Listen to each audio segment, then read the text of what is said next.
Students, welcome back to one more video.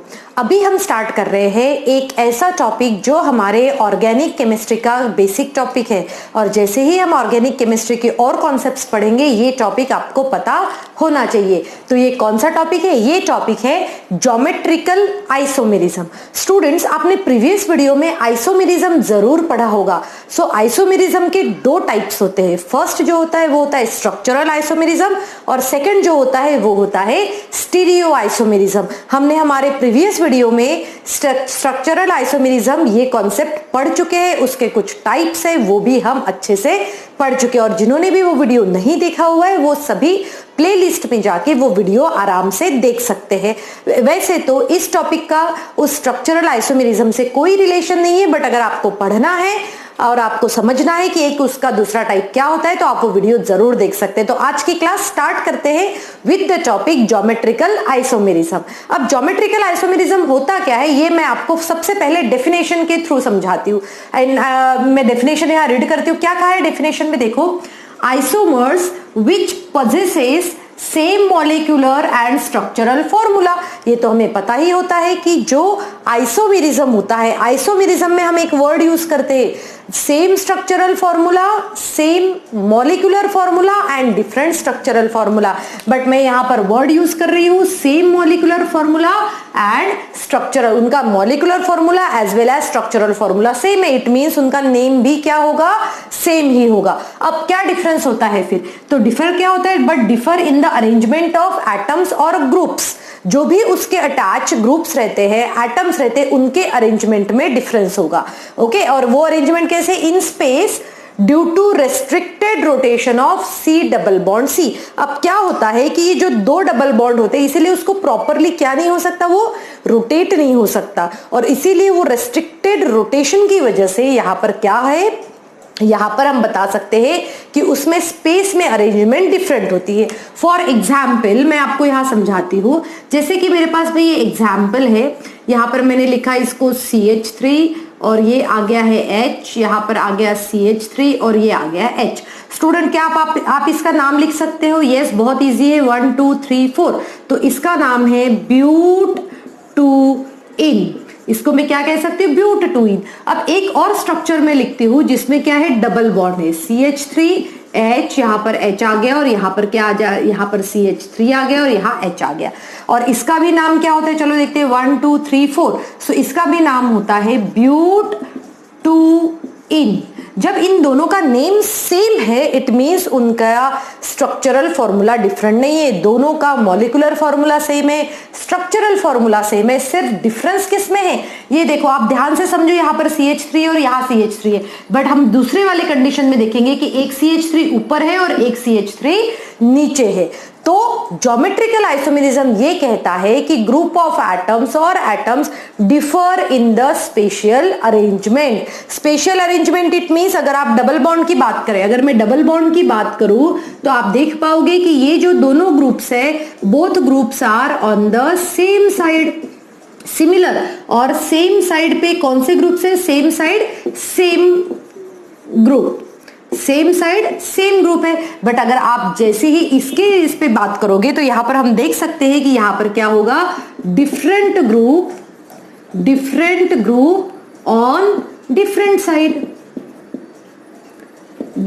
और different group on same side हम लिख सकते हैं, सेम साइड। और इसीलिए geometrical isomers are classified into two types. What are those types? It is known as, first is the cis isomer और second जो रहेगा वो रहेगा ट्रांस आइसोमर, सिस आइसोमर, और हम उसे कहेंगे ट्रांस आइसोमर। अब देखो सिस और ट्रांस आइसोमर में और क्या डिफरेंस होता है। अगर आप लैटिन में देखोगे तो लैटिन में सिस का मीनिंग होता है सेम साइड। क्या मीनिंग होता है इसका? Same side. और जबकि ट्रांस का मीनिंग, अगर हम लैटिन में, लैटिन वर्ड है वैसे ये, उसका अगर मीनिंग देखें हम तो ये होता है अक्रॉस। अक्रॉस इट मींस, जैसे अगर यहां पर देखो, यहां पर क्या है, same group on same side, और इसीलिए इस फॉर्म को कहा जाता है सिस ब्यूट-टू-इन। और इसे क्या है, ये अक्रॉस है, अपोजिट साइड्स में है, इसीलिए इसे कहा जाता है ट्रांस। सो स्टूडेंट ये बहुत ही इजी कॉन्सेप्ट है, आपको अच्छे से समझने की जरूरत है कि ये सिस फॉर्म और ट्रांसफॉर्म होता क्या है और ज्योमेट्रिकल आइसोमेरिज्म क्या होते हैं। तो अभी आपको समझ में आ ही गया होगा, सिस मींस क्या होता है, सेम साइड पे। जब कोई सेम साइड पे रहता है तब उसको कहा जाता है सिस फॉर्म, और जबकि अक्रॉस अपोजिट साइड्स पे अगर सेम ग्रुप्स रहे तो उसे कहा जाता है ट्रांसफॉर्म। यहाँ पर हम अभी और एक दो एग्जांपल्स और देख सकते हैं जिसकी वजह से हमें ये बहुत ही अच्छे से क्लियर हो जाएगा। जैसे अगर मैं इसको मिटा देती हूँ और आप देख पाओगे, यहाँ पर मैं एक दूसरा एग्जांपल लिखती हूँ। जैसे कि ये डबल बॉन्ड है, देखो ये डबल बॉन्ड है, यहाँ पर मैं यहाँ पर लिख लेती हूँ H, और यहाँ पर भी H आ गया, ये Cl और यहाँ पर H, और यहाँ पर मैं लिख लेती हूँ एक और Cl। तो इसका नेम क्या होगा स्टूडेंट्स, आपको पता है इसका नेम क्या होगा, डाइक्लोरो, क्योंकि दो क्लोरो है और यहां पर हम क्या पोजीशन क्या देंगे उसकी, 1 and 2, डाइक्लोरो इथीन, 1,2 डाइक्लोरोइथीन है ये। अभी देखो 1,2 डाइक्लोरोइथीन में यहाँ पर, और मैं इसी का सेम स्ट्रक्चर इस तरीके से भी बना सकती हूँ, Cl यहाँ पर H हो जाएगा, ये Cl और ये H है, इसका भी नेम क्या होगा, 1,2 डाइक्लोरोइथीन, डाइक्लोरोइथीन। सो स्टूडेंट यहाँ पर ध्यान से देखो, ये क्या है, ऑन दी सेम साइड है, और इसीलिए इस फॉर्म को कहा जाता है cis form. Cis it means same side, और इसे क्या कहा जाएगा, इसे कहा जाएगा ट्रांसफॉर्म।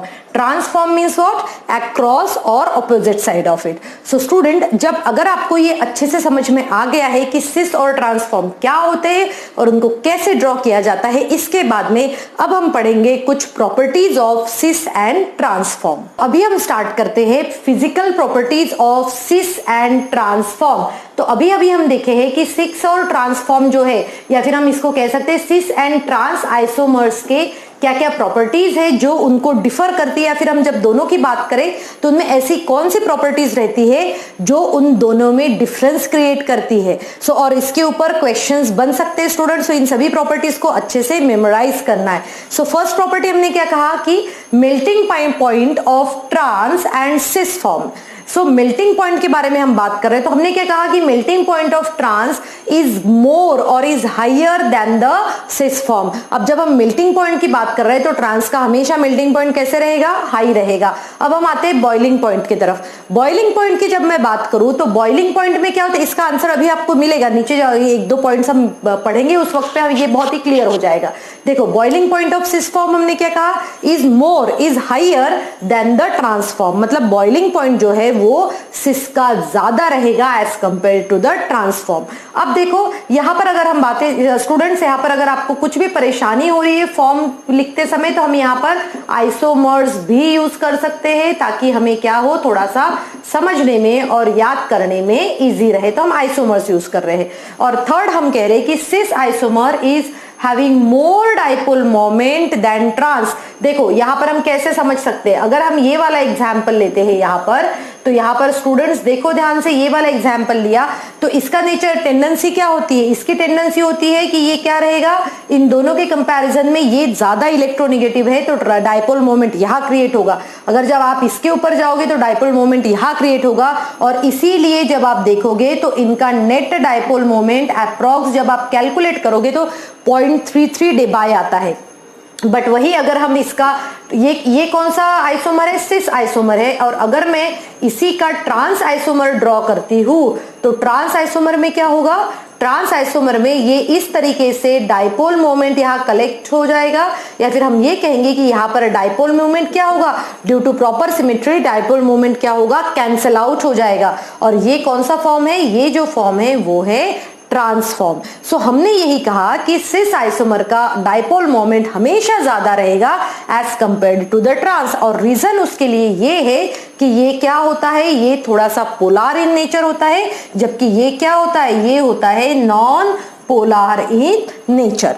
ओके नाउ अब हम आते हैं हमारे फोर्थ पॉइंट की तरफ, वो भी एक बहुत ही इंपॉर्टेंट पॉइंट है। फोर्थ पॉइंट पे हमने क्या कहा, हमने ये कहा कि ट्रांस आइसोमर जो होते हैं, trans isomer is more stable, trans isomer is more stable than the cis isomer. ठीक है, ये ट्रांस आइसोमर से ज्यादा स्टेबल होते हैं। क्यों होते हैं, यही से हम समझ सकते हैं। देखो ट्रांस आइसोमर में क्या है, दोनों ग्रुप्स जो है वो अपोजिट डायरेक्शन में है, तो वहां पर क्या होगा, लेस रिपल्शन होगा, और लेस रिपल्शन होगा तो ज्यादा स्टेबिलिटी होगी, और ज्यादा स्टेबिलिटी तो होगी तो वो रिएक्टिव कम रहेगा। और ये क्यों हो रहा है, due to repulsion, due to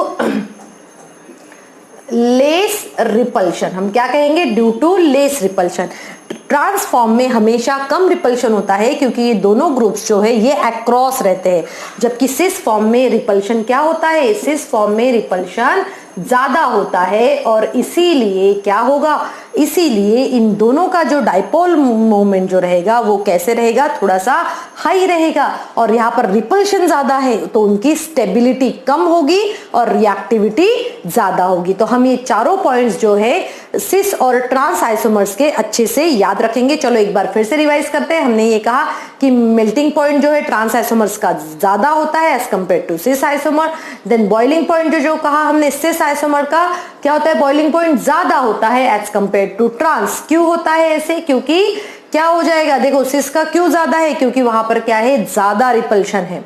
okay, then next हम आते हैं, यहाँ पर सिस आइसोमर में थोड़ा सा ज्यादा डाइपोल मोमेंट होता है as compare to the trans. और लास्ट हमने कहा कि trans isomer is more stable than the cis isomer. अभी हम आते हैं हमारे टॉपिक हम स्टार्ट कर रहे हैं। ये बहुत ही ज्यादा इंपॉर्टेंट टॉपिक है उन सभी स्टूडेंट्स के लिए जो कॉम्पिटिटिव एग्जाम्स देने वाले हैं, चाहे वो नीट हो या फिर जेई हो या फिर एनडी हो, कोई भी कॉम्पिटिटिव अगर एग्जाम्स दे रहे हैं तो उन सभी के लिए ये topic one of the most important topic होगा, और बोर्ड क्लासेस में इस टॉपिक के ऊपर कोई भी क्वेश्चन नहीं आएगा। तो टॉपिक कौन सा है, वो टॉपिक है calculation of geometrical isomers in polyenes. So student पे सबसे पहले तो ये समझ लो कि पॉलीइन्स मींस क्या होता है। पॉलीइन्स मतलब होता है कि more than one double bond. Polyenes means क्या हो जाएगा, more than one double bond. अगर किसी कंपाउंड में एक से ज्यादा डबल बॉन्ड हो तो उन सभी के ज्योमेट्रिकल आइसोमर्स हम कैसे कैलकुलेट करेंगे, हमें पता कैसे रहेगा कि कितने ज्योमेट्रिकल आइसोमर्स उस पर्टिकुलर ऑर्गेनिक कंपाउंड बना सकता है, और इसीलिए ये रूल है, ये फॉर्मूला है। अब देखो इस फॉर्मूला में क्या बताया गया है कि when the ends of polyene are different, जैसे हमें पता है कि बहुत सारे डबल बॉन्ड्स के कंपाउंड्स हो सकते हैं, तो इसमें इन्होंने दो सिचुएशंस कर दी। कौन कौन सी, ऐसी सिचुएशन जहां पर क्या होगा, जो भी एक पॉलीइन का कंपाउंड होगा उसके हम दोनों एंड्स चेक करेंगे, अगर दोनों एंड्स सेम है या फिर डिफरेंट है। सो डिफरेंट और सेम के लिए हमने दो अलग अलग वेज में मैं आपको यहां समझाने वाली हूं। अगर आप मान के चलो when the ends of polyene are different, अगर इन केस अगर उनके एंड्स क्या है, डिफरेंट है, तो हमें ये वाला फॉर्मूला यूज करना है।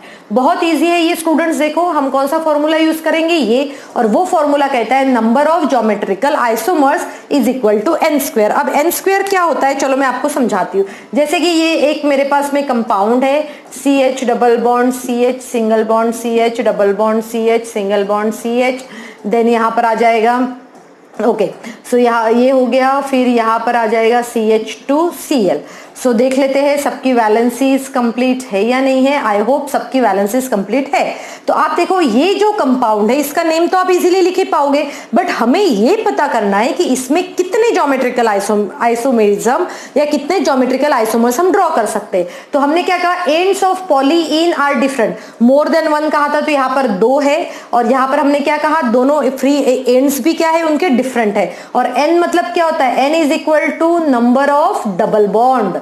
डबल बॉन्ड्स कितने हैं उसमें वो हमें कैलकुलेट करना है, तो हम बहुत ही जल्दी कैलकुलेट करके बता सकते हैं। देखो नंबर ऑफ 1 और 2, यहाँ पर 2 क्या है, 2 डबल बॉन्ड है, इसीलिए n square is equal to it means 2 square, और हमारा आंसर आ जाएगा 4। और हम इजीली बता सकते हैं how many geometrical isomers are there, and how many geometrical isomers are there हम ऐसे लिखेंगे कि number of geometrical isomers is equal to 4। बहुत इजी है।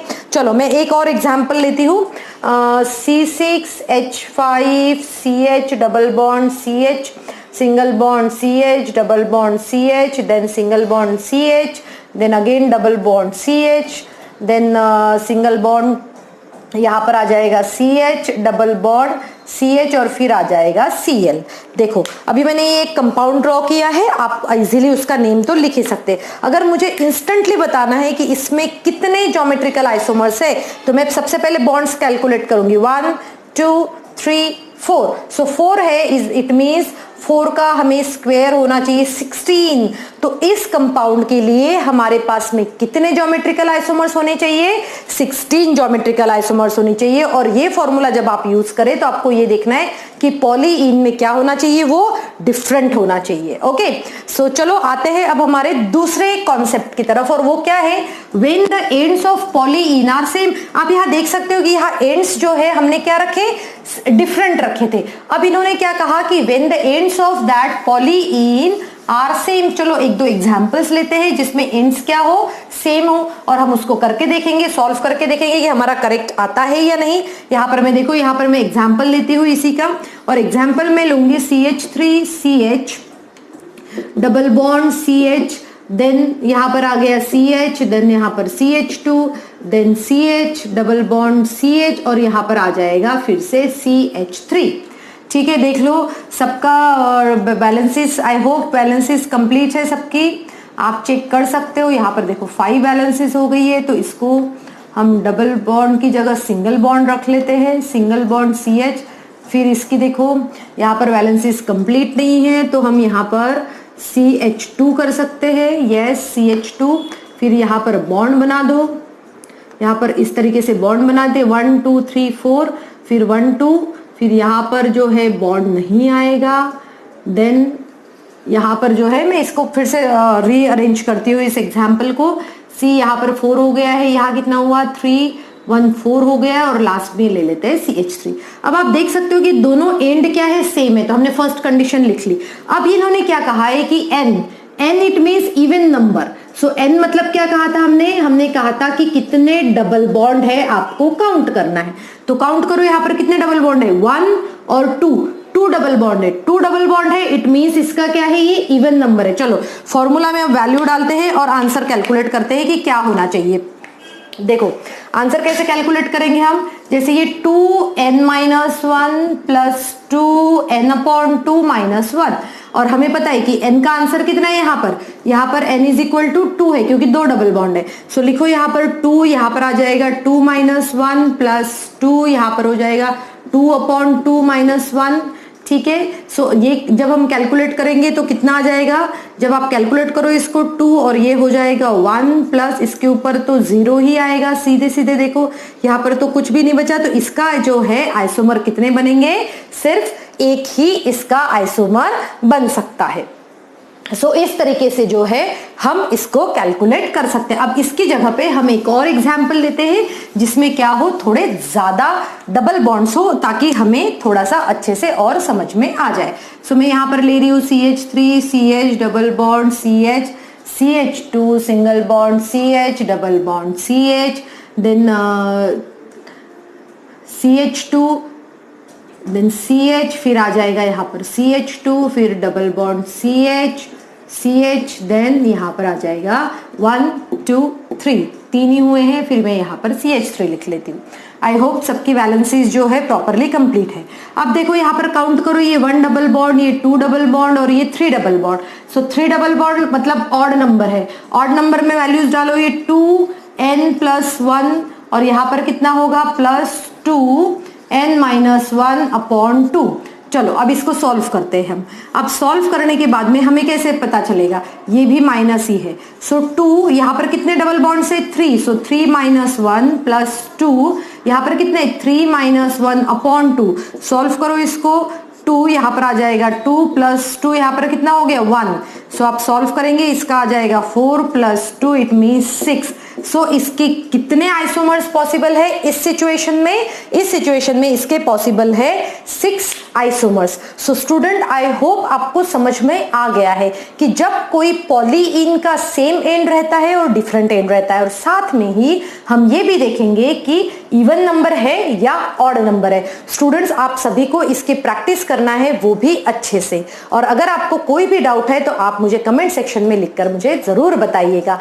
Thank you students and have a good day ahead.